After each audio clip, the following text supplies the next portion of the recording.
하나님 말씀은 로마서 4장 18절로 22절 말씀을 우리 함께 교독하시겠습니다. 로마서 4장 18절로 22절입니다.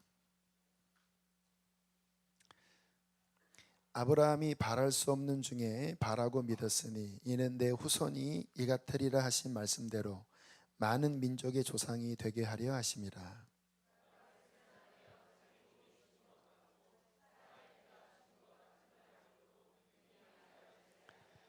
믿음이 없어 하나님의 약속을 의심하지 않고 믿음으로 견고하여져서 하나님께 영광을 돌리며, 함께 있습니다. 그러므로 그것이 그에게 의로 여겨졌느니라. 아멘. 자, 로마서 말씀 지금 오늘로 5번째인가 되는 것 같은데요.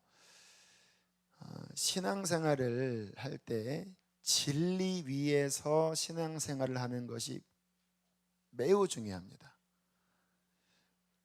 그냥 우리가 열심히 기도하다가 주님 만날 수 있어요. 하지만 진리의 체계, 진리의 골격 위에 서지 않으면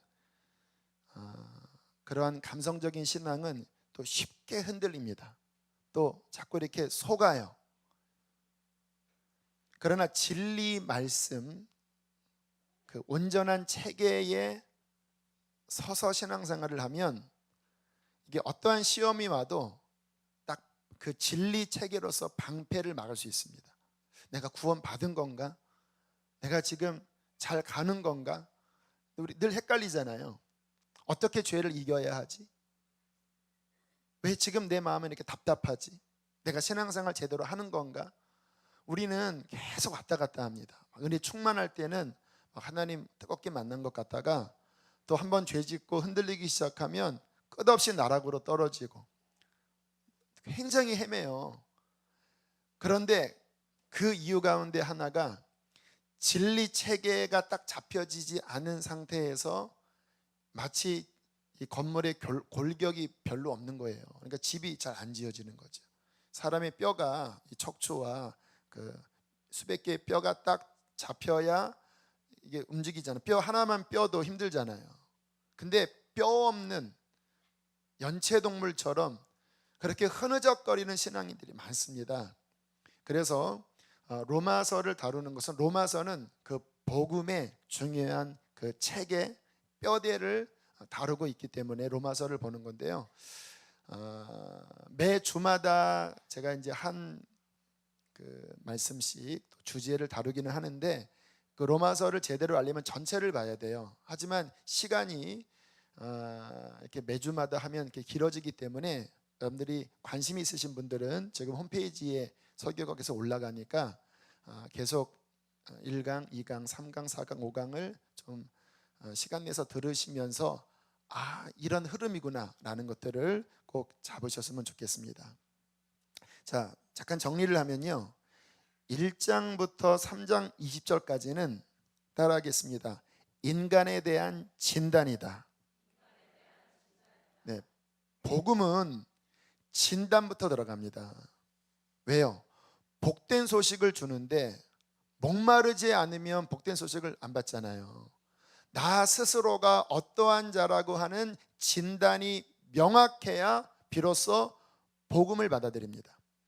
그 진단이 뭐냐면 모든 인간은 다 죄인이라는 거예요. 자, 우리 3장 10절부터 12절까지 말씀을 우리 복습하면서 읽어보겠습니다. 3장 10절부터 12절 다 같이 읽겠습니다. 시작. 의인은 없나니 하나도 없으며 깨닫는 자도 없고 찾는 자도 없고 다 치우쳐 함께 무익하게 되고 선을 행하는 자는 없나니 하나도 없도다. 이게 성경에서 말씀하시는 인간 진단입니다. 앞에 서 있는 목사나 앉아 계신 여러분들이나 교회 안에 있는 사람이나 교회 밖에 있는 사람이나 본질상 이 본성은요 다 죄인입니다. 저도 제 마음을 열어서 보면 똑같아요. 여러분, 똑같아요. 음란하고 교만하고 사랑이 없고 내 안에 있는 이 죄성은요, 세상 70억의 인구가 그 마음을 들여다보면 마치 인간은 다 눈, 코, 입이 있고 피가 있고 뼈가 있고 다 그렇잖아요. 물론 크기가 다르지만 그 인간 구조는 똑같잖아요. 그와 마찬가지로 사람 마음의 부패됨은요, 모든 사람이 똑같아요. 이거를 인식하면요, 어떤 사람이 문제가 생겨도 그렇게 놀라지 않습니다. 왜? 성경을 통해서 인간을 아는 거예요. 모든 사람 안에 있는 이 참혹한 죄성, 여기서부터 복음이 시작이 됩니다. 이것을 깊이 깨닫고 이 죄에 대하여 뉘우치고 이 죄에 대하여 회개하는데 나의 힘으로는 이 죄로부터 벗어날 수 없는 절망에서부터 복음이 시작됩니다. 그러니까 정말 복음을 만나려면 절망해야 복음을 만나요. 나는 아니구나, 내 스스로의 힘 갖고 되지 않는구나. 여러분, 스스로에게 빨리 질문하세요. 나는 나에 대한 절망을 확실히 했나? 빨리 스스로 한번 질문해 보세요. 네, 했습니다. 나는 정말 어찌할 수 없는 죄인입니다라고 하는 이 중심에 아멘이 되는 분들은 복음으로 들어갈 충분한 준비가 된 거고요. 근데 마음에 진짜 내가 죄인이라고는 생각되어지지 않는다. 물론 죄인이지요. 그런데 오늘 말씀처럼 하나도 없는, 눈꼽만큼의 의도 없는 완전한 절망적인 죄인이라고까지는 느끼지 못한다면 그 부분을 열어달라고 기도하셔야 돼요. 어떤 분이 하나님 못 만나니까 뭐라고 권면했냐면 하나님께 죄를 보여달라고. 왜? 이 부분이 열려지면서 이제 그 다음으로 나아가게 되거든요. 자, 이게 3장 20절까지 내용이었고요. 자, 이렇게 우리가 절망하게 될 때 어떻게 구원을 받는가? 이제 이 간절함이 나오는 거예요. 따라하겠습니다. 어찌하여 구원을 받을까요? 어떻게 구원을 받을 수 있을까요? 이게 그 사도행전 2장의 고백이기도 하고 16장의 고백이죠. 베드로가 3,000명 앞에 설교했을 때 우리가 어찌할꼬 그러잖아요. 너희가 예수를 못 박았다 할 때 어찌할꼬 하잖아요. 이 구원을 얻으려면, 복음으로 들어가려면 이 어찌할꼬가 나와야 합니다. 어떻게 해야 내가 구원을 받을까? 여러분, 우리의 힘으로는 구원을 받을 수 없습니다. 왜냐하면 오늘 3장 20절까지 완전히 부패됐기 때문에 우리가 구원받으려면 구원자가 있어야 합니다. 여러분, 그래서 다원주의가 아닌 거예요. 다원주의는 뭐냐면 이런 말입니다. 산꼭대기 정상은 하나, 하나님 만나는 길은 하나인데, 하나님은 한 분인데 가는 길은 여러 가지다. 우리 기독교는 예수를 통해 가고, 불교는 부처를 통해서 가고, 유교는 무슨 수행을 통해서 가고, 다른 종교는 꼭대기는 같은데 가는 길은 다르다. 여러분, 지금 세계 종교 통합하는 쪽에서 카톨릭이 주장하고 거기에 그 리더십을 갖고 있거든요. 그런 식으로 해서 꼭 기독교만이 아니다.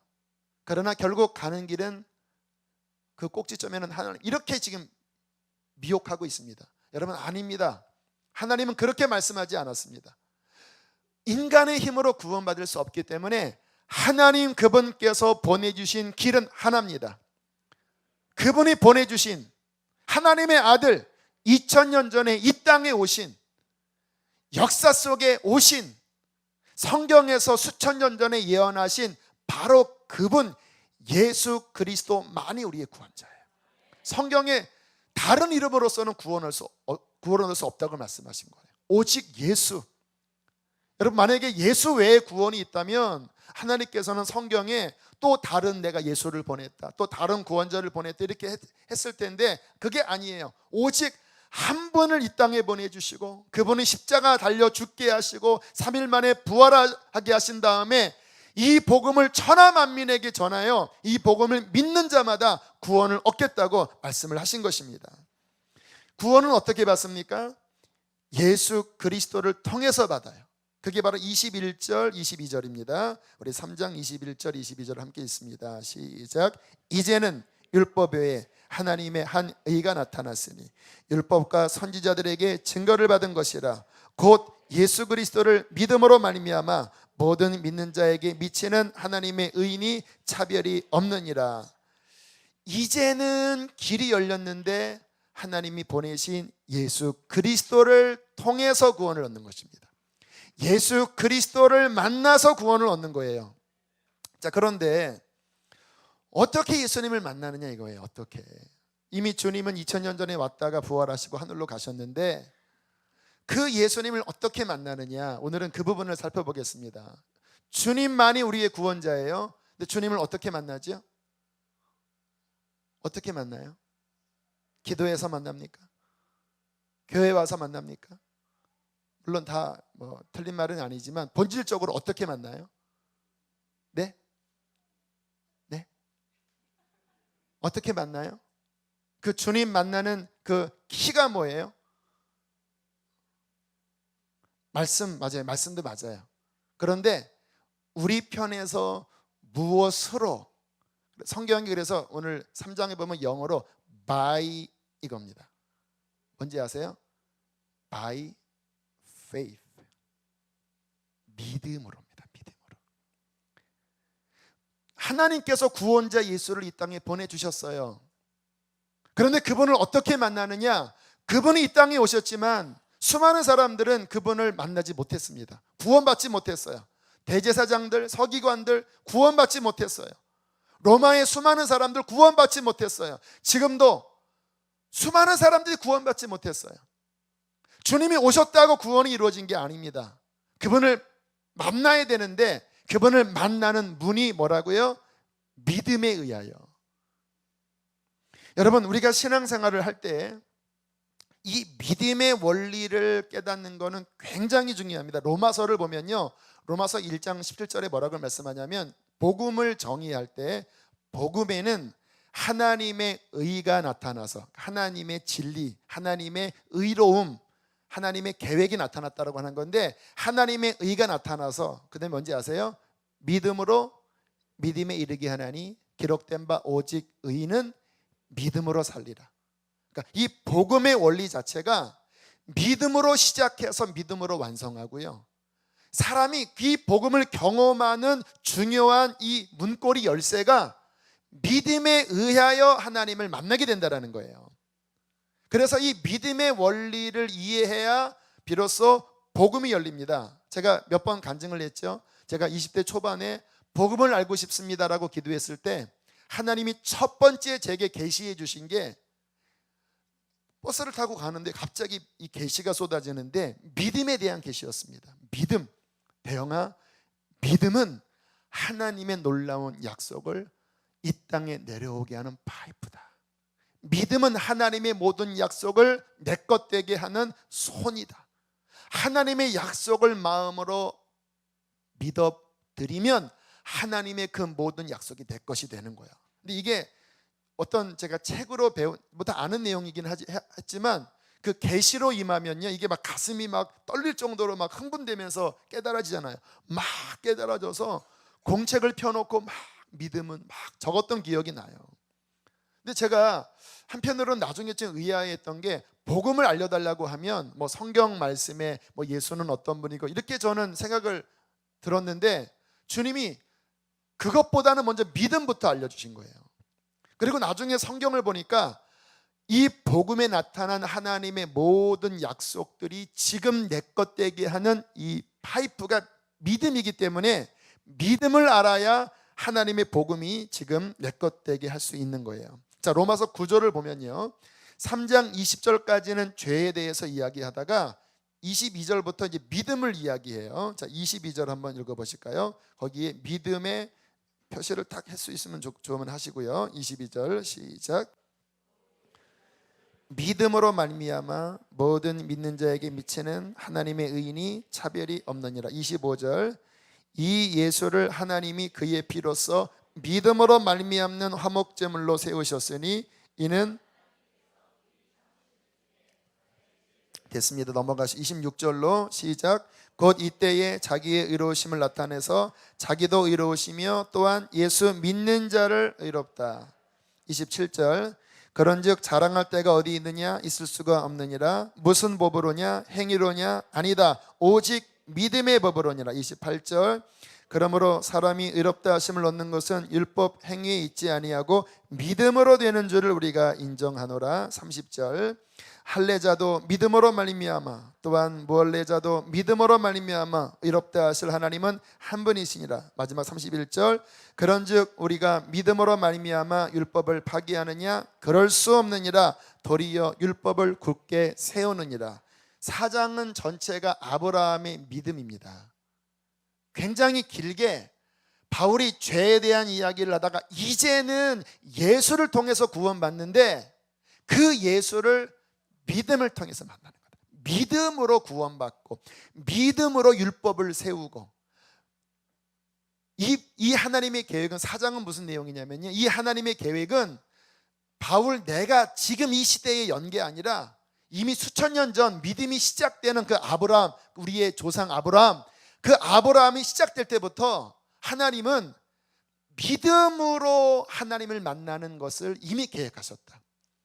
창세기 15장에 가보면 하나님께서 아브라함에게 말씀하시고 아브라함이 믿었을 때 의로 여기시면서 그 아브라함의 믿음의 걸음이 진행되잖아요. 여러분, 믿음은요 열쇠와 같은 것입니다. 예수 그리스도를 만나는 열쇠, 하나님의 그 복음의 엄청난 축복으로 들어가는 열쇠. 믿음으로 구원받고 자아의 죽음도요 믿음으로 처리하는 거고요, 그리고 하나님의 그 은혜도요 믿음으로 누리는 거고요, 승리도 믿음으로 하는 것입니다. 제가 이렇게 학생 사역을 했을 때 막 기도회를 하다가 한 친구가 막 울었어요. 중학생 아이가. 너 왜 울었냐 했더니 갑자기 예수님이 나를 위해 죽으신 게 마음에 갑자기 깨달아지면서 눈물이 났어요. 그때 믿음이 온 겁니다. 머리로 다 알고 있었던 아이였거든요. 그런데 막 기도회 하다가 갑자기 믿음이 와버렸습니다. 예수가 나를 위해 죽으신 게 이 심령 안에 계시적인 믿음으로 왔어요. 그때 이 친구가 거듭나 버렸습니다. 저도 예수님 만날 때 고등학교 1학년 2학년 때 십자가 복음 설교를 듣다가 막 정말 예수님이 만나졌습니다. 내 심장에 예수님이 왔어요. 막 울면서 그 십자가에 감격하고 그 십자가 복음을 전했어요. 자, 그게 바로 믿음, 진짜 믿음이 오면 예수를 만나게 됩니다. 진짜 믿음이 오면 성경이 약속하신 모든 것이 지금 내 것이 됩니다. 그래서 히브리서 11장에 믿음은 바라는 것들에 뭐가 된다 그래요? 실상이 된다 그러잖아요. 예수님께서 그 사람들에게 주님 안에 엄청난 능력이 있습니다. 그런데 누군가 주님 앞에 와서 고쳐주세요. 뭐라고 질문하시죠? 내가 그렇게 해줄 것을 네가 뭐 하느냐? 믿느냐? 믿습니다 하면 뭐라고 대답하십니까? 내 믿음대로 실상이 되라 이 말이에요. 믿으면 나의 능력이 네 거다. 믿으면 네 거다. 하나님의 엄청난 복음의 약속이 누구에게 부어지느냐? 믿음의 열쇠를 사용하는 자에게 부어진다라는 거예요. 자, 그러면 잠깐 어떤 부분을 하나 정리를 하냐면요, 진정 예수 믿을 때, 그러니까 처음 예수를 믿을 때, 회개하고 예수를 믿을 때 무슨 일이 일어나는가? 오늘 어떤 이제 집사님이 카톡으로 질문을 했어요. 주님 앞에 서는 그날 무서워하는 우리들은 그게 무서워하는 게 맞는 걸까요? 아니면 나는 구원의 확신을 가지고 기뻐하는 게 맞는 것일까요? 이런 이제 질문이었어요. 자, 우리에게 드는 질문이지요. 내가 예수님 믿었는데 내가 정말 죄사함 받는 게 맞나? 내가 또 죄 지은 게 많은데, 내가 옛날에 생각해 보면 얼마나 많아요. 다 그 회개 못한 거 많잖아요. 우리가 헷갈리는데, 제가 그래서 그분에게 오늘 설교 들으시라고 이렇게 단문을 보내드렸는데요. 자, 오늘 드리는 말씀이 100%는 아니지만 제가 좀 몇 가지 중요한 부분들을 좀 정리를 할게요. 자, 진정 예수 믿을 때, 이게 전제입니다. 그럼 진정 예수 믿는 게 뭐냐? 이거는 좀 뒤에 말씀을 나누고, 진정 예수 믿을 때 무슨 일이 일어나는가? 자, 25절, 3장 25절 함께 읽겠습니다. 시작. 이 예수를 하나님이 그의 피로써 믿음으로 말미암는 화목제물로 세우셨으니 이는 하나님께서 길이 참으시는 중에 전에 지은 죄를 간과하심으로. 자, 됐습니다. 예수를 믿을 때에 하나님이 어떻게 하신다고요? 전에 지은 죄를 어떻게 하신다고요? 간과하신다. 간과하신다는 뜻이 뭘까요? 그냥 지나가 버리신다 이 말이에요.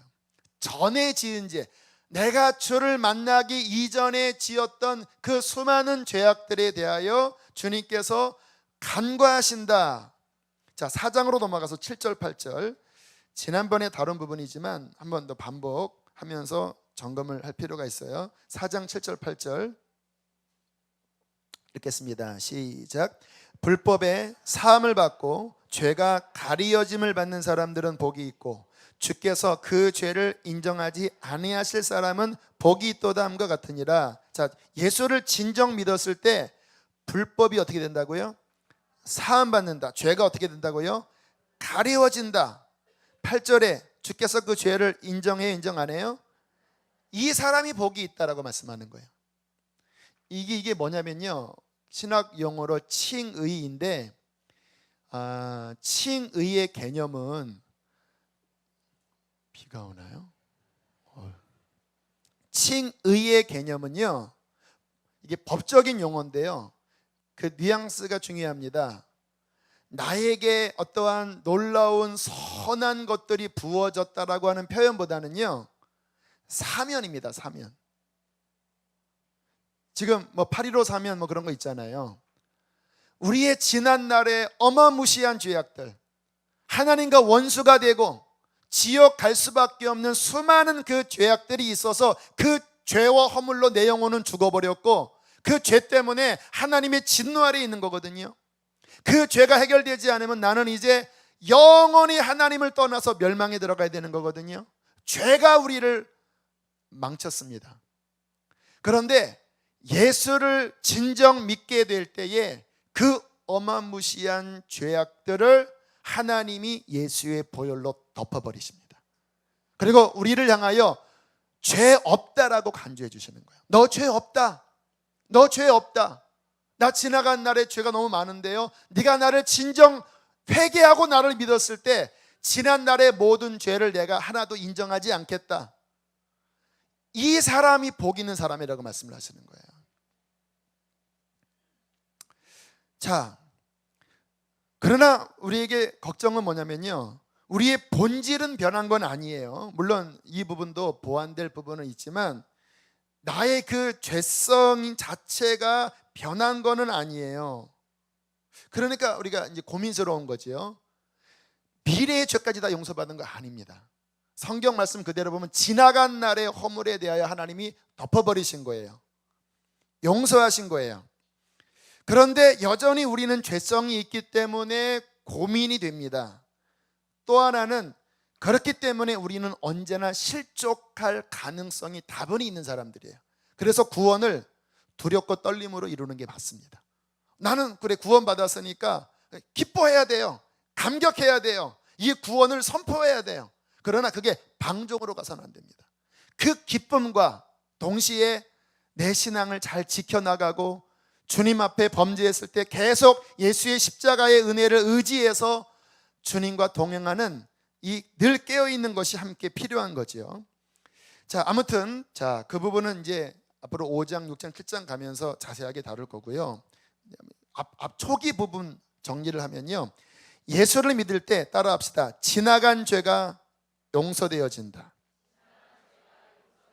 자, 이때 진정한 믿음으로 지나간 죄가 용서되어지는 경우는요, 뭐를 동반하냐면 진실한 회개를 동반합니다. 이게 지적 동의는 아니에요. 내가 이렇게 사형리를 이렇게 암송했으니까 나는 무조건, 이런 차원보다는요, 정말 내가 예수를 향한 믿음이 올 때 이 심정 안에서 예수님이 나의 죄 때문에 돌아가신 그 십자가 사건과 내 존재 자체가 얼마나 심각한 죄인이라는 것을 계시적인 믿음, 진짜 믿음이 오면요, 이 지적인 동의 차원에서 끝나지가 않아요. 이게 회개가 됩니다. 주님 앞에. 여러분 다 그런 경험 해보셨나요? 그 박보영 목사님 간증 들어보면 그렇게 하나님 부인하고 막 사시다가 심장병이 고쳐지면서 크게 깨달은 거예요. 하나님 살아계시는 분이구나. 그러면서 막 회개가 터져갖고 본인이 그렇게 하나님 없다고 손가락질하고 비웃고 그렇게 하나님을 부인하면서 내가 목사 아들이었지만 온갖 죄 지고 살았는데 이 심장 고쳐진 걸 보면 충격을 받은 거예요. 다른 기적은 다 보면서도 믿지 않았는데 의사로서 고쳐질 수 없는 심장이 한순간에 고쳐진 이 현실을 보고 그때 막 뒤집어진 겁니다. 얼마나 회개를 했는지 막 구역질이 나서 막 다 오바이트를 할 정도로 그 오바이트 하는데 막 머리를 박고 주님 앞에 뭐라고 기도하셨다고 하냐면 왜 나를 죽이지 않았냐고, 왜 나를 죽이지 않았냐고 막 몸부림칠 때 속에서 고개를 들어라. 그리고 고개를 들으니까 그 마가다라방 앞에 있는 강대상의 십자가가 보이더래요. 그때 마음속에서 음성이 들리더랍니다. 하나님이 세상을 이처럼 사랑하사. 그때 속에서 터져나왔던 외마디, 십자가. 통렬한 회개, 그리고 정말 주님의 십자가 아니면 구원받을 수 없는 그 예수 그리스도에 대한 온전한 믿음이 생기면서 우리는 주님 앞에 거듭나게 됩니다. 자, 이때 어떤 경우는 막 주마등처럼 막 죄가 지나가는 경우도 있고요. 그래서 뭐 어떤 책을 보면 막 어떤 죄까지 회개하냐면 그 어머니 막 그 젖 어릴 때 막 쭉쭉 먹다가 짜증나서 막 젖꼭지 막 깨문 막 그런 죄까지 회개했다고 하는 기록도 있어요. 막 훔친 것까지 다 막 생각이 나고 그래서 막 회개를 하지요. 그러면 여기서 질문 하나, 그러면 다 회개해야 용서받은 겁니까? 막 회개가 터지는데 낱낱이 다 회개해야 용서받은 겁니까? 그렇지는 않은 것 같아요. 왜? 그러려면 시간이 너무 많이 걸려요. 성경을 보면 분명히 회개를 해요 이렇게. 그러나 굵직한 것들은 분명히 하나님이 다루십니다. 누구를 용서 못했다던가 아니면 어떤 것을 갚아야 된다던가 굵직한 것들은 하나님께서 처리하시지만, 그러나 그 진실로 내가 내 주인 되었던 삶에서 돌이켜서 예수가 내 주인이라고 내가 정말로 회개하면서 십자가를 붙잡으면 주님께서 오늘 말씀처럼 지나간 날의 죄를 간과하시고 허물을 사해 주시고 죄를 덮어주시고 우리의 모든 죄를 사면하시면서 우리를 하나님의 아들로 받아주십니다. 그리고 난 다음에 성령님과 동행하면서 주님은 성결의 길로 우리를 다루시면서 더 깊은 죄, 회개할 덜한 부분들을 성령님은 다루세요. 그러나 이 후반부의 다룸은 구원하기 위한 다룸이라기보다는 이미 구원하셨지만 그를 더 온전히 그리스도의 형상으로 담게 하기 위하여 성령님이 더 깊이 다루시면서 일생 우리를 공사하시고 그리고 우리를 뚝딱뚝딱 만들어 가시는 것이죠. 제가 읽었던 어떤 책에 보면 어떤 사람이 막 회심할 때 막 회개하니까요, 천사가 하늘로 쭉 올라가더니 그 사람의 일생 지은 행위록을 딱 꺼낸 다음에 예수의 피로 그거를 다 씻어내더래요. 그 메리 백스터의 책에 보면 막 씻어내더래요. 저는 그런 글들을 보면 막 감격스러워요. 어떤 그림적으로 표현을 했는데 막 예수의 피가 모든 죄를 씻고 나중에는 다 씻었을 때 이의 모든 죄는 다 용서받았다 하고 막 하늘에서 막 은종이 울리면 하나님이 기뻐하시면서 나의 아들 예수의 피로 이 아들이 구원 얻었다 하면 막 천사들이 막 춤을 추고 천국의 성도들이 막 기뻐하는 그러한 그 간증 제가 감격스럽게 봤던 기억이 나거든요. 예수를 믿을 때 우리의 지난 날의 죄악을 씻어주시면서, 왜 씻어주시느냐, 왜 덮어주시느냐, 그래야 하나님이 우리를 아들로 받아줄 수 있기 때문에 그런 것입니다. 여러분, 하나님은 거룩하신 분이기 때문에 우리의 죄를 덮지 않고 죄를 인정하시면서 우리를 못 만나요. 거룩하신 하나님이기 때문에. 하나님은 우리를 사랑해서 만나고 싶어 정말 너무 애타시는 분이에요. 그래서 하나님의 방식은 우리가 회개하고 예수를 믿었을 때 그 예수의 피가 우리의 지난날의 죄를 간과하게 만들고 그리고 우리를 하나님의 자녀로 삼아 주시는 것입니다. 자, 그때 무슨 일이 벌어지느냐, 중요한 게 일어나는데요, 성령이 들어오십니다. 성령이. 예수를 믿을 때 행위로 성령이 들어오는 게 아니라 회개하고 예수 십자가를 믿는 진정한 믿음이 생길 때 성령이 그에게 들어오시면서 그리스도의 영이 우리 안에 내주하십니다. 그러면서 영이 살아나요. 그게 거듭남입니다. 영이 살아나요. 자, 이 살아난 영이 중요한 게 뭐냐? 아까 제가 말씀드릴 때 어떤 부분 말씀드렸냐면 회개하고 용서를 받았지만 뭐는 그대로 있다고요? 죄성은 안 변합니다. 그대로 있어요. 그런데 거듭난 사람의 중요한 특징이 뭐냐면 죄성은 그대로 있어요. 하지만 그 사람에게 또 하나의 영적 존재, 성품이 그 안에 탄생합니다. 그게 바로 거듭난 자입니다. 따라하겠습니다. 새 사람, 거듭난 새 자, 하나님의 형상을 닮은 존재, 속 사람, 영, 다 같은 말이에요. 그러니까 이게 우리 안에 두 존재가 이제 거하는 거예요. 내 육신은 안 변해요. 그 DNA 자체가 그냥 죄로 똘똘 뭉쳐서 거기에 밥 주고 물 주면요, 그냥 거기에 다 나와요. 거기에 이번에 뭐 오늘 기도 인도하신 그런 내용들이요, 모든 사람에게 물 주면 다 나와요. 왜? 이 육신은 모든 사람이 다 똑같아요. 그런데 그것만이 다가 아니라는 거예요. 우리에게 거듭난 예수 믿고 죄가 덮여질 때 하나님은 우리에게 누구를 보내주셨냐면 우리를 온전히 구원하시기 위하여 보혜사 성령을 우리에게 보내주셨습니다. 그래서 우리의 힘으로 믿을 수 없는 그 하나님의 사랑을 실제적으로 믿을 수 있도록 성령께서 오셔서 이제 그 복음이 실제되도록 우리 안에 역사해 주시는 거예요. 할렐루야. 오늘 드렸던 찬양, 이 기쁜 소식을 온 세상 전하세. 누가 오셨습니까? 성령이 오신 거예요.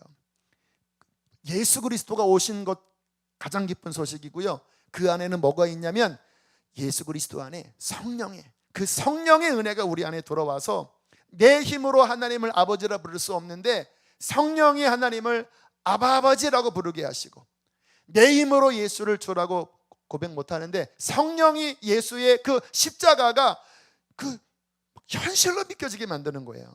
제가 성주순례 갔다 와서 간증했잖아요. 그 하나님의 아들이 이 땅에 오신 그 골고다 언덕을 바라보면서 제 영혼이 막 흐느꼈다고요. 2000년 전에 이 땅에 오신 그 예수님이, 제가 머리로 성지순례를 알았다면 저는 울지 않아요. 그냥 왜? 그냥 하나의 그냥 역사 방문이니까 막 제 영혼이 흐느끼는 거예요. 왜? 그 하나님의 아들, 그 십자가의 사건이 성령을 통하여 실제가 되게 하는 겁니다. 왜 복음을 만난 사람들이 왜 삶이 뒤집어지는지 아세요? 교리가 변화시키는 게 아니에요.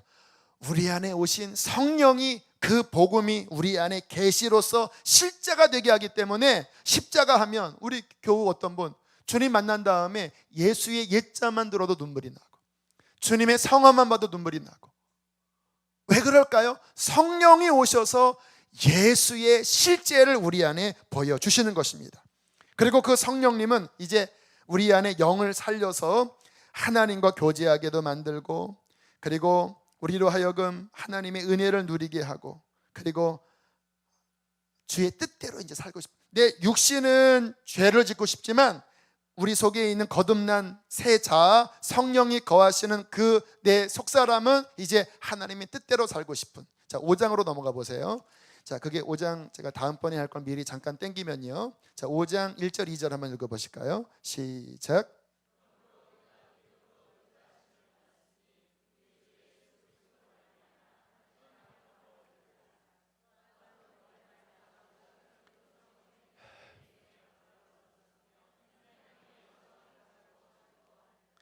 믿음으로 죄사함 받고 사면을 받고 그 다음에 하나님 아버지와 평화를 누린 다음에 2절에 보면 믿음으로 서 있는 이 은혜의 영역의 자리에 들어가서 하나님의 말할 수 없는 영광과 그 은혜를 누리면서 사는 위치 이동이 있게 됐다는 거예요. 신앙생활은요, 어디서 하는 거냐면 내가 회개하고 예수 믿은 다음에 그 영역 자체가, 따라합시다, 은혜의 영역 안에서 살아계신 하나님의 생명을 누리는 것이다. 이게 복음을 전체적으로 봐야 돼요. 앞에 죄에 대한 부분을 강하게 다룬 것은 거기서 끝내는 게 아니라 예수를 만나고 그 믿음의 원리를 통해서 5장으로 와야 돼요. 5장은 다음번에 자세하게 나누고요. 자, 다시 정리합니다. 구원받은 상태는 뭐냐면요, 정말 예수 믿어서 죄 사면 받고 그 다음에 필수적으로 누가 내주하셔야 돼요? 성령이 내주하셔야 살아있는 신앙이 돼요. 교리적인 신앙은요, 성령의 내주가 없습니다. 드라이합니다. 머리로는 다 알아요. 여기가 안 변해요. 그런데 정말 회개하고 예수를 진짜 믿으면 성령이 내주하셔서 하나님의 은혜 안에 지금 거하는 게 구원받은 상태고요. 구원받지 못했거나 전에 구원받았지만 지금 떨어진 상태는요, 이게 하나님과 살아있는 교통 없고 그냥 이 지식으로만 메마르게 종교생활하는 것, 이거는 진정한 신앙이 아닌 거지요. 중요한 것은 뭐냐면요, 살아있는 정말 성령이 내주하신, 정말 예수 십자가를 통해서 죄로 씻겨진 정결한 상태를 유지하는 것이 가장 중요합니다. 그래서 신앙생활 이것을 계속 유지하기 위해서 회개는 계속 하셔야 되고, 그리고 믿음은 계속 붙잡으셔야 합니다. 그래서 신앙의 기초지만 회개와 믿음을 통하여 주님의 은혜의 영역 안으로 계속 머무는 상태가 우리 안에 유지되셔야 합니다. 만약 이게 안 되면요, 다시 이 육신이 발동한다 그랬잖아요. 이 만만하게 생각하면 안 돼요. 수많은 목회자들이 넘어지고 수많은 사람들이 떨어지는 것은요, 이 반격이 만만치 않아요. 근데 두렵고 떨림으로 구원을 이루면 싸우는데, 이게 방종해버리고 쓸데없는 이상한 성경을 벗어난 자기 확신에 빠지면 나는 그래도 괜찮을 거야, 난 구원받았어, 이렇게 착각하다가 이 육신이 결국은 내 영을 잡아먹어버리고 더 이상 회개 없이 성령의 인도 없이 그냥 육신으로 종교생활을 하면 그 사람은 망하는 사람이 되는 거예요. 그래서 계속적으로 다시 육신이 발동될 때 십자가에 못 박고 회개하고, 그리고 믿음을 취한 다음에 은혜의 영역 안으로 들어가서 주님의 충만한 은혜를 계속 누리는 그 상태에 거해야지만 우리는 승리하게 되는 것입니다. 자, 여기에 그 주님을 회개한 다음에 주님의 은혜의 영역 안으로 들어가게 하는 열쇠가 뭐라고요? 믿음이라는 거예요. 복음에는 이 복음의 엄청난 축복이 뭐냐? 믿음으로 믿음에 이르게 하나니. 기록된 바 내 사람은 뭐로 사는 사람이라고요? 믿음으로 사는 사람이라는 거예요. 자, 그러면 믿음은 어떻게 생기는 것일까? 자, 가장 중요한 부분이겠죠. 난 믿고 싶은데 내 믿음이 진짜인가? 나는 지금 계속 믿음이 정진되어져 가고 있는가? 나는 종교적으로 신앙생활을 하는 건 아닐까? 어떻게 믿음이 증진될까요? 로마서 10장 17절에 뭐라고 말씀하냐면, 믿음은 어디서 난다고요? 들음은 뭐예요? 그리스도의 말씀. 자, 중요한 말씀 드릴게요. 믿음의 근거는요, 세상 이념이 아닙니다. 자기 주관적인 체험도 아니에요. 믿음의 시초와 근거는 하나님의 말씀입니다. 말씀을 믿는 거지 내 경험을 믿는 건 아니에요. 주님이 그렇게 말씀하신 것을 내가 믿음으로 취하면서 그 하나님의 언약한 그 시스템 안으로 들어가는 게 믿음이지, 그냥 내 주관적인 경험, 내 주관적인 어떤 생각, 이거는 믿음의 힘이 될 수 없는 거지요. 여러분, 말씀이 믿음의 씨앗입니다. 믿음의 말씀이 우리 안에 떨어져서 그 말씀이 우리 안에 믿음을 키우는 거예요. 하나님의 말씀 안에 영생을 주는 생명의 씨앗이 들어 있습니다. 하나님의 말씀 안에 하나님 만나는 생명의 씨가 들어 있어요. 말씀이 곧 하나님이십니다. 말씀이 곧 예수 그리스도이십니다. 제 얘기가 아니라 성경 말씀이에요. 요한복음 1장 태초에 말씀이 계시니라. 이 말씀이 하나님과 함께 계셨으니 이 말씀이 육신이 되어 우리 가운데 나타나지.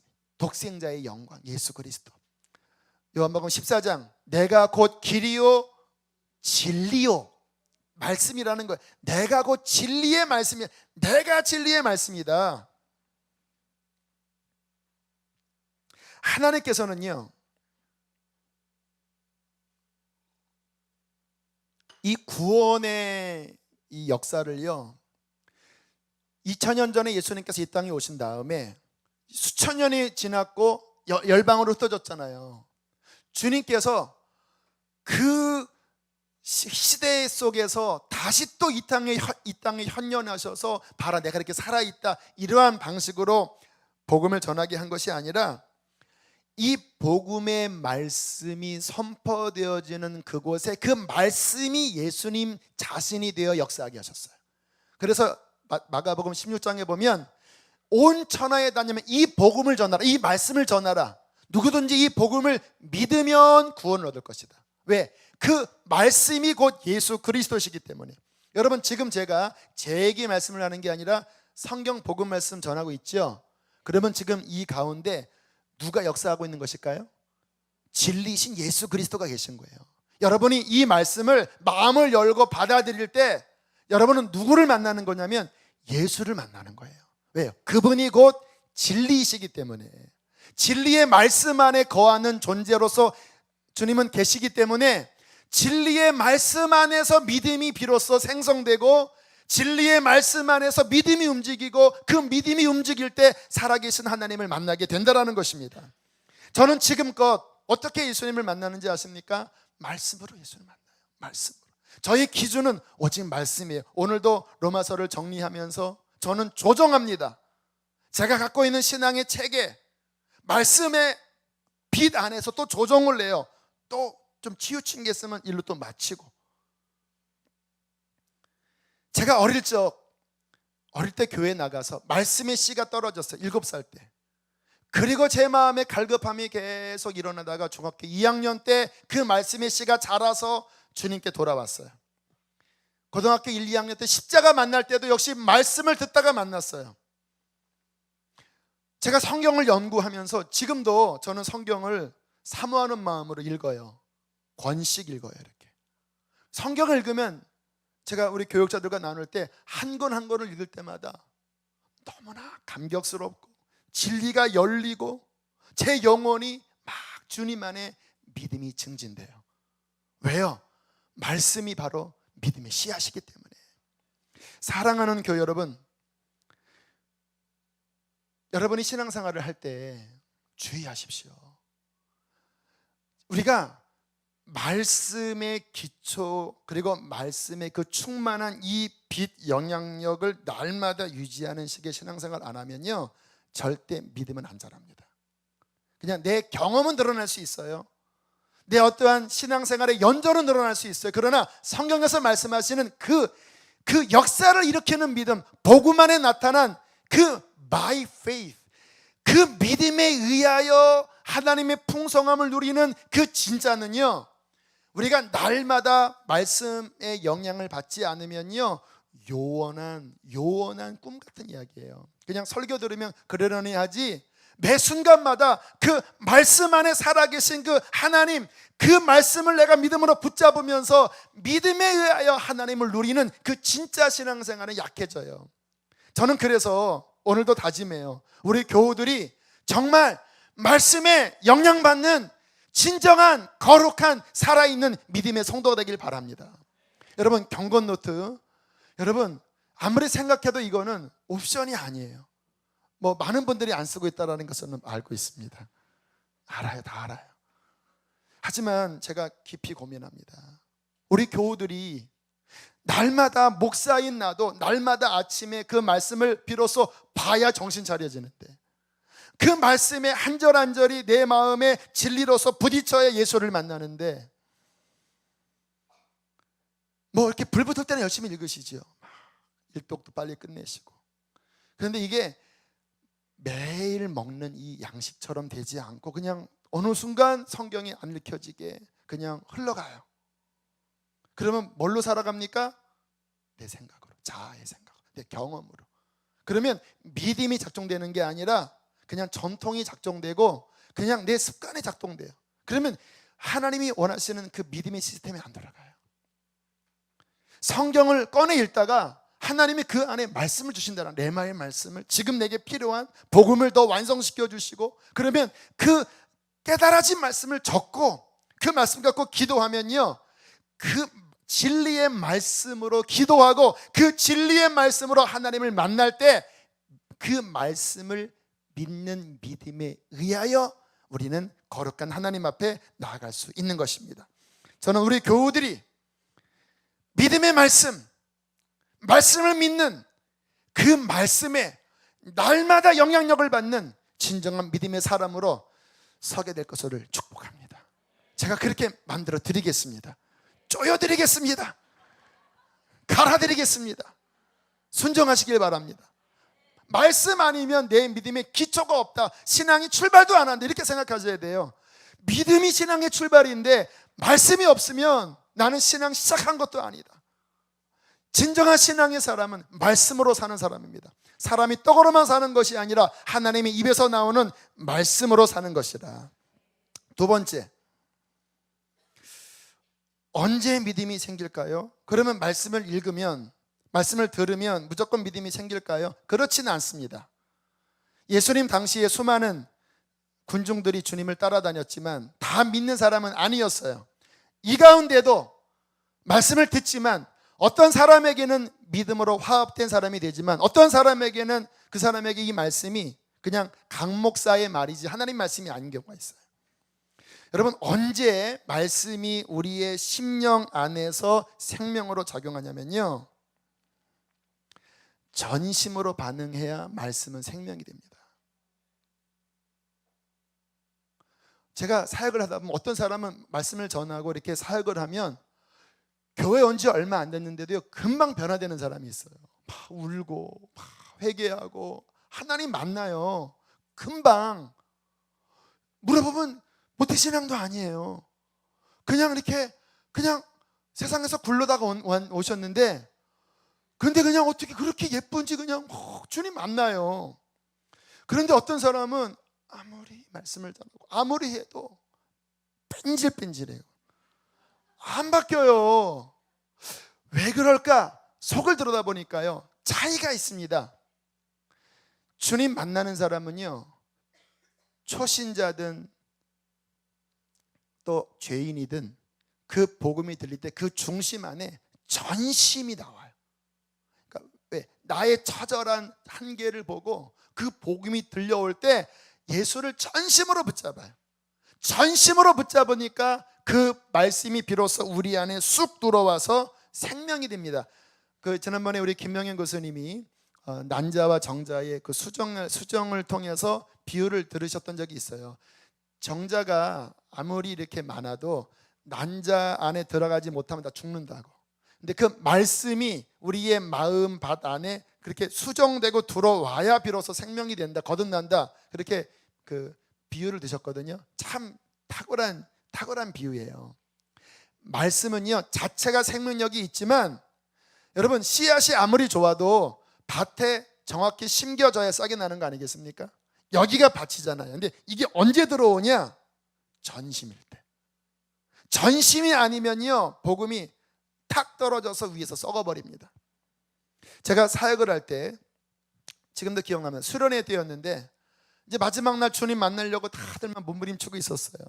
제가 막 외쳤습니다. 주님 부르라고. 근데 그때 뒤에 있었던 한 중학생 여자아이가 막 몸부림쳤는데, 그때 선생님이 가서 껴안고 기도를 해줘. 그때 막 이 아이가 주여 주여, 목소리 섰네요. 걔는 신목소리 아니었습니다. 막 예쁜 귀여운 아이였어요. 막 주여 주여 주여 하는데 나중에 알고 보니까 그때 주님 만났대요. 그때 이 심장 안에 복음이 꽝 하고 들어온 거예요. 근데 들어보면 그때 그 아이는 어린아이였지만 전심이었습니다. 여러분, 성경에 말씀하십니다. 너희가 전심으로 나를 찾고 찾으면 만나리라. 찰스 피니가 회심할 때 그가 숲속에 들어가서 기도하려고 하는데 막 바스락 소리만 들어도 막 눈치 보는 거예요. 왜? 쪽팔려갖고, 죄송합니다, 얼굴이 막 팔려갖고. 근데 그 순간 내가 지금 거룩하신 하나님 앞에 이게 무슨 꼴이냐, 그때 속에서 전심으로 찾아. 그래서 막 하나님 앞에 영이 죽어있기 때문에 기도가 안 나오잖아요. 그러나 마음을 다해 막 주를 막 찾는데 그 속에 막 말씀들이 떠오르더래요. 예수의 십자가가 우리 죄를 어떻게 용서했고, 그리고 막 전심으로 기도했는데 그 전까지는 막 엄청난 죄의식에 눌려 있었는데 전심으로 주를 찾고 찾을 때 복음의 말씀들이 마음속에 떠오르고 그 말씀을 바라봤을 때 갑자기 죄의식이 다 사라져 버렸대요. 그때 그 자서전에 보면 자신을 보면서 왜 내 죄의식이 사라져 버렸지? 하나님 나를 버리셨나? 이제는 회개조차도 할 수 없는 건가? 그러기에는 내 마음이 너무나 평안해. 이게 뭐지? 이분은 이제 혼자 주님 만났거든, 성경 읽다가.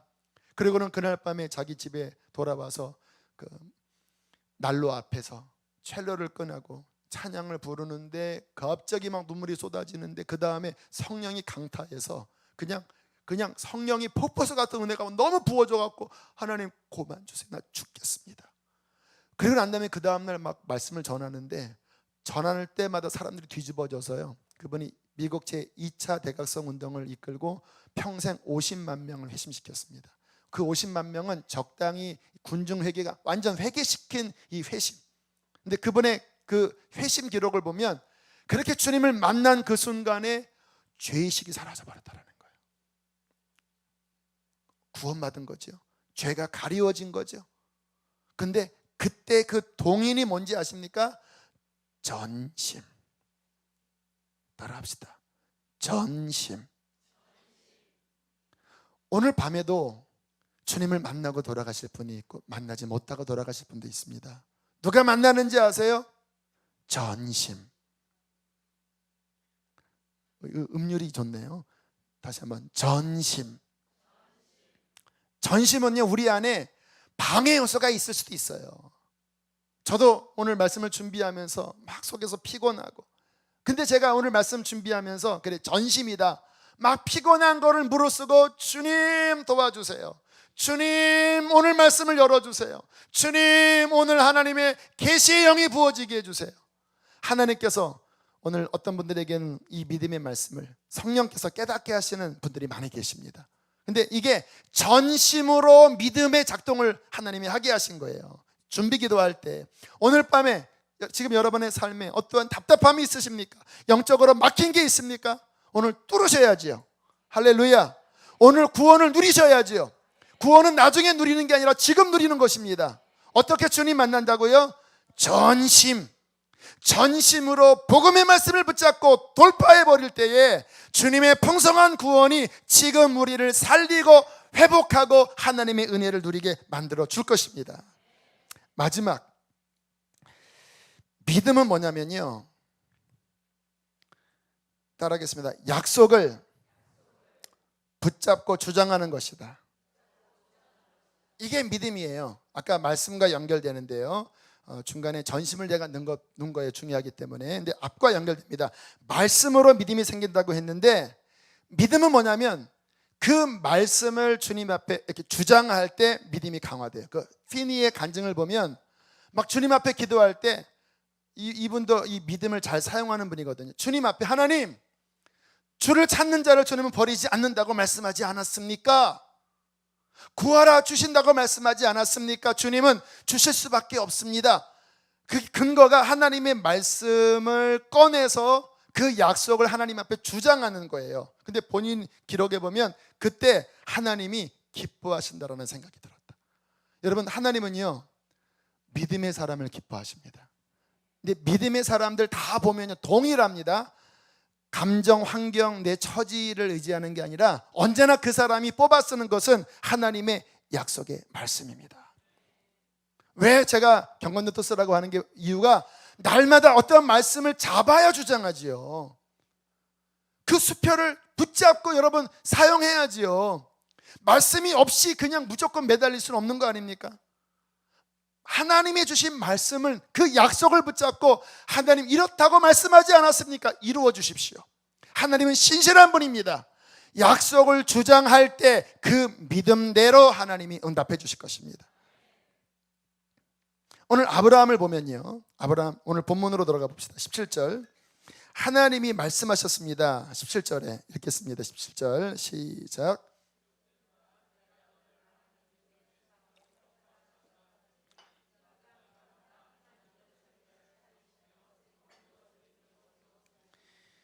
자, 하나님이 아브라함에게 하늘의 별처럼 바다의 모래처럼 많은 후손을 준다. 너는 많은 민족의 아버지가 될 것이다.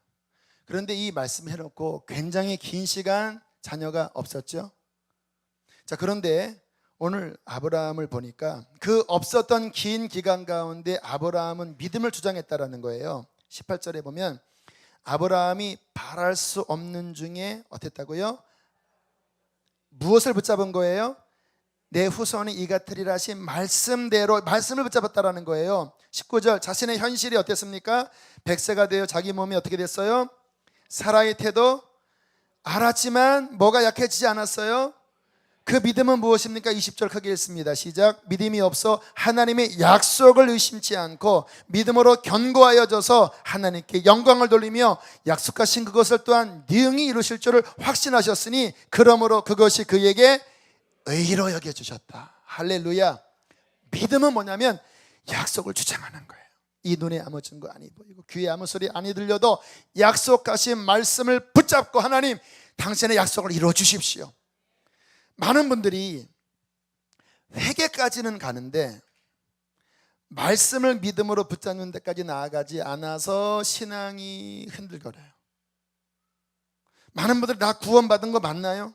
나 자신을 보니까 천국 못 가는 것 같아요. 왜 나는 이렇게 맨날 실패하지요? 여러분, 자신을 바라보면 평생 거기서 못 벗어납니다. 늘 괴로운 신앙생활밖에 안 돼요. 해야 됩니다. 자신을 쳐서 나의 죄를 보고 해야 돼요. 그러나 거기서 멈추면 복음이 아닙니다. 나의 진단이 끝났다면 그 다음에는요 복음의 말씀을 붙잡고 그 말씀의 힘, 그 말씀 안에 담긴 예수 그리스도 안에 있는 성령의 능력으로 믿음으로 주님의 능력으로 승리하셔야 합니다. 주님은 우리를 죄에서 해방시켜 줄 수 있습니다. 주님은 우리에게 그 십자가와 부활의 주님의 무한한 생명이 오늘도 우리를 복음으로 승리케 해주시는 생명의 능력이십니다. 어떻게 이것을 누리냐고요? 믿음으로 이 은혜의 영역 안에 들어가서 하나님의 약속하신 것을 바라보고 즐거워하고 믿음은 바라는 것들의 실상이니까 그것을 내 것 삼아서 마치 혈류병 걸리는 앓는 여인이 주님의 옷자락만 만져도 내 병이 낫는다 그 믿음으로 붙잡으니까 내 믿음대로 되라 해서 왔잖아요. 그 날마다 그 믿음으로 오늘도 내 삶에 수많은 난관들과 문제가 있지만 하나님 당신의 말씀 나를 이기게 해주십니다. 그 말씀을 오늘도 붙잡고 일어날 때 주님의 생명이 날마다 우리에게 샘솟아 넘칠 것이 아니겠습니까? 말씀을 정리합니다. 사랑하는 교회 여러분, 믿음이 열쇠예요. By faith, 믿음에 의하여 하나님의 모든 약속을 얻을 수 있는 거예요. 믿음으로 하나님이 이 땅에 보내주신 예수 그리스도의 풍요로운 생명을 다 누릴 수 있습니다. 왜? 하나님은 예수를 우리를 위하여 전체를 주셨습니다. 예수는 우리에게 주신 하나님의 완전한 선물입니다. 그런데 그 예수님을 어떻게 누리냐고요? By faith, 믿음에 의하여. 그 믿음은 결국 무엇으로 생기냐고요? 하나님의 주신 말씀, 그 말씀을 붙잡고 전심으로 붙잡고 말씀을 주장하고 그 믿음으로 살아갈 때 우리는 하나님의 충만한 구원을 누리게 될 줄로 믿습니다. 그 복음을 살아가는 우리 교우들 되시길 축복합니다. 함께 이 시간 우리 찬양하고 우리 기도합시다. 세상은 들리고 사람들은 변하여도 사랑하는 교회 여러분, 오늘 이 밤에 주님의 구원을 누리시길 바랍니다. 지금 있는 그 영적인 처지에서 머물러 있지 말고 돌파돼서 일어나기를 바랍니다. 말씀을 아무리 전해도 경험 못하면 이게 무슨 소용입니까? 여러분, 경험할 수 있습니다. 오늘 살아날 수 있습니다. 전심으로 예수를 붙잡읍시다. 믿음을 활용합시다. 함께 우리 찬양하고 기도합시다. 세상은 들리고 사람들은 변하여도 나는 주를 섬기리. 주님의 사랑은 영원히 변하지 않네. 나는 주를 신뢰해. 2절입니다. 세상은 들리고 세상은 사람들은 변하여도 사람들은 변하여도 나는 주를 믿음으로 주를 바라보세요. 그것만이 승리의 길입니다. 주님의 사랑은 영원히 변하지. 나는 주를 신뢰해. 나는 주를 신뢰해. 오직 믿음으로, 오직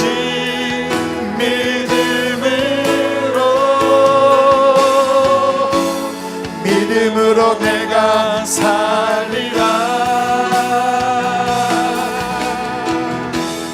오직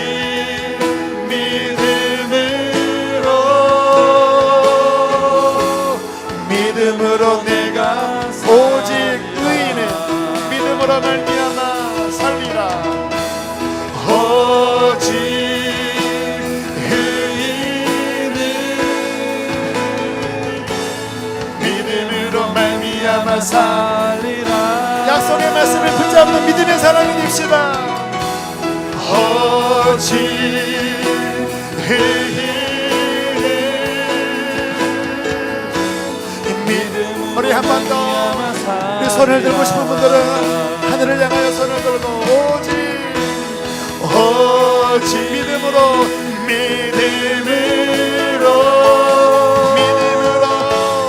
믿음으로 말미암아 살리라. 오직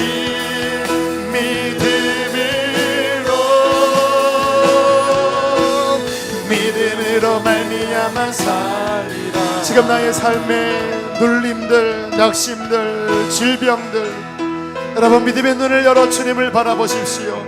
약속의 말씀을 붙잡으십시오. 주님은 우리를 지금 구원하십니다. 나의 마음을 다하여 주 이름을 믿음으로 붙잡을 때에 주님은 오늘 우리의 구원자가 되어 주실 것입니다. 주님을 크게 세 번 부르시고, 하나님 내가 당신을 믿나이다. 주님 나를 지금 건져주시옵소서. 성령의 약속을 부어주옵소서. 기도하겠습니다.